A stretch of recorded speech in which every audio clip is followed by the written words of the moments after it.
The mighty comma. A tiny mark, a big impact. Punctuation matters. It's like the traffic signals of writing. Without clear signals, things get confusing. The comma, that humble little mark, is one of the most important. It brings clarity, rhythm, and even meaning to our sentences. Think of the comma as a brief pause in your writing, like taking a breath while speaking. It helps your reader understand where one thought ends and another begins. Mastering the comma means mastering clear communication. Let's dive into the rules.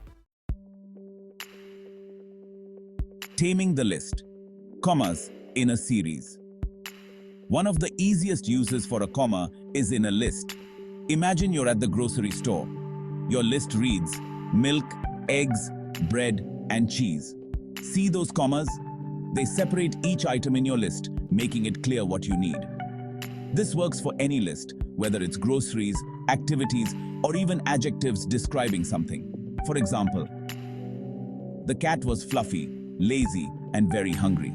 Without those commas, it would be a jumbled mess.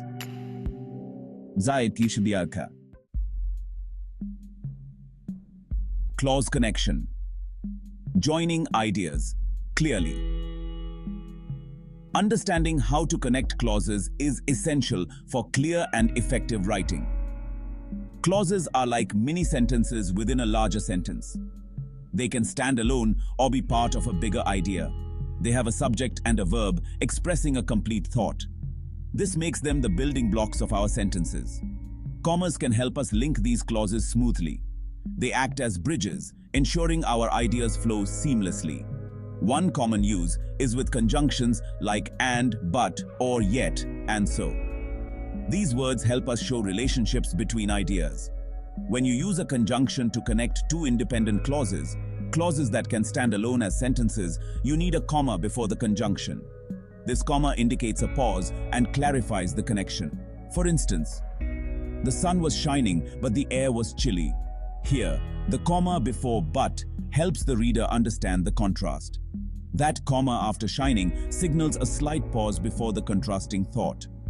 This pause is crucial for clarity and comprehension. He said, she said.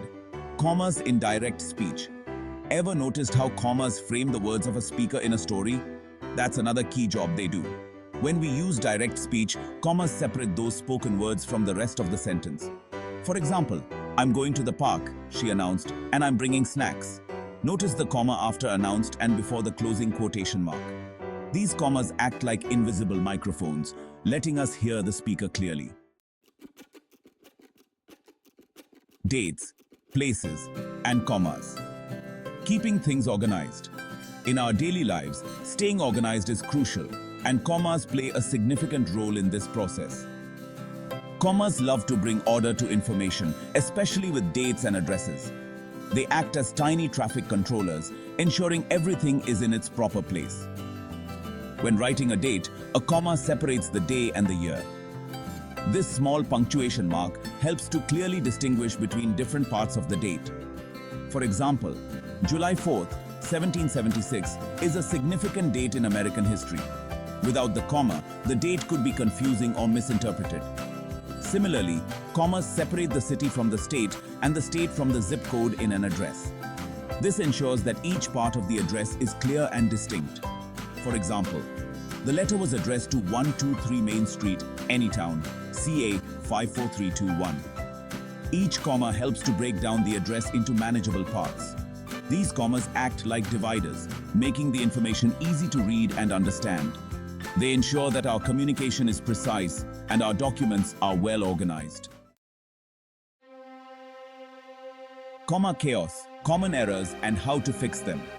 Commas can be tricky, but understanding their proper use can make your writing clearer and more professional. Even with the best intentions, comma mistakes happen. They can sneak into your writing and cause confusion. One common error is the comma splice, where a comma alone tries to join two independent clauses. This can make your sentences run together in a confusing way. For instance, the dog barked loudly, the cat hid under the couch. This sentence needs a little more to be correct. This needs a conjunction or a semicolon to be grammatically correct. Adding and or a semicolon can fix the error. Another pitfall is using commas where they aren't needed, interrupting the flow of a sentence. Unnecessary commas can make your writing feel disjointed. When in doubt, read your sentence aloud. This can help you hear where commas are needed and where they aren't. If it sounds unnatural or choppy, you might have a comma problem. Taking the time to review your work can make a big difference. Ki matam adintatis.